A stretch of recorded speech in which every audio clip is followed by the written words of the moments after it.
teman-teman bahwa hadis arba'in terkenal di kalangan ulama, penuntut ilmu, dan juga masyarakat. Hadis arba'in terdiri dari 42 hadis yang dibuat oleh Imam Nawawi. Nah, di sini teman-teman akan belajar tentang hadis arba'in yang pertama atau al-hadisul awal. Bunyi hadisnya seperti apa? Yuk kita mulai. Amirul Mukminina Abi Hafsin Umar bin Al-Khattab radhiyallahu anhu qala sami'tu Rasulullah sallallahu alaihi wasallam yaqulu innamal a'malu binniyat wa innamal likulli imri'in ma nawa faman kanat hijratuhu ilallahi wa rasulih fahijratuhu ilallahi wa rasulih wa man kanat hijratuhu lidunya yusibuha aw imra'ati yankihuha fahijratuhu ila ma hajara ilaihi. Yang artinya, dari Amirul Mukminin Abu Hafsah Umar bin Khattab radhiyallahu anhu berkata, aku mendengar Rasulullah Shallallahu alaihi wasallam bersabda, sesungguhnya setiap amal itu tergantung pada niatnya. Dan sesungguhnya seseorang itu hanya mendapatkan sesuai dengan apa yang diniatkannya. Barang siapa yang hijrahnya karena Allah dan Rasulnya, maka hijrahnya dinilai karena Allah dan Rasulnya. Dan barang siapa hijrahnya karena harta dunia yang hendak diraihnya atau karena wanita yang hendak dinikahinya, maka hijrahnya itu hanyalah kepada apa yang menjadi tujuan hijrahnya. Imam Ahmad dan Imam Syafi'i berkata dalam hadis ini bahwa niat mencakup sepertiga ilmu. Sebabnya, karena perbuatan hamba Allah terdiri dari perbuatan hati, lisan, dan juga anggota badan. Sedangkan niat merupakan salah satu bagian dari ketiga unsur tersebut. Tahukah teman-teman sebab diturunkannya hadis ini?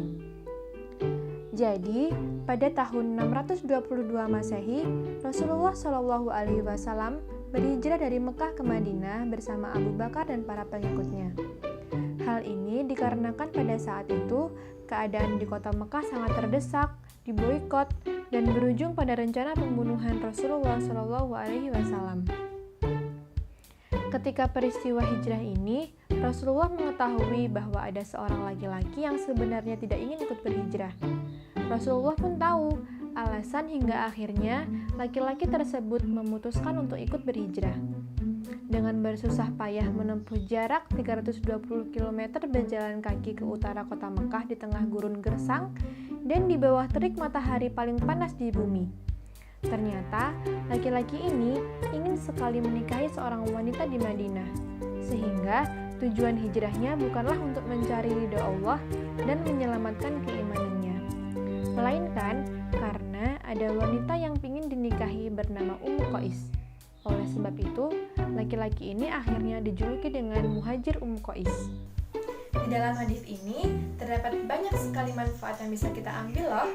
Yang pertama, niat menjadi syarat utama diterima atau tidaknya amal perbuatan seseorang.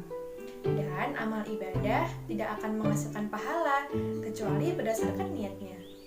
Waktu pelaksanaannya berada di awal ibadah dan tempatnya ada di hati kita.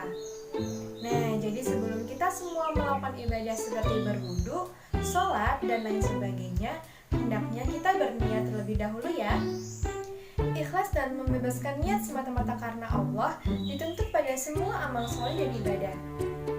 Seorang mukmin akan mendapatkan ganjaran pahala sesuai dengan kadar niatnya. Kalau seandainya nih, kita hanya niat sebesar 30% atau 50%, maka kita akan mendapatkan pahala sesuai dengan apa yang kita niatkan. Nah, hadis ini menunjukkan bahwa niat merupakan bagian dari iman, karena niat merupakan pekerjaan hati. Nah, jadi pada hadis yang pertama ini menunjukkan bahwa niat sangatlah penting. Seperti pada kisah Muhajir Ummu Qais yang berhijrah bukan karena ingin mendapatkan ridha Allah, melainkan ingin menikahi seorang wanita. Maka dia tidak akan mendapatkan pahala apa-apa dari Allah karena hijrahnya tidak diniatkan karena Allah Subhanahu wa taala. Maka hadis ini berbicara tentang yang pertama niat dan ikhlas, yang kedua hijrah, dan yang ketiga fitnah dunia.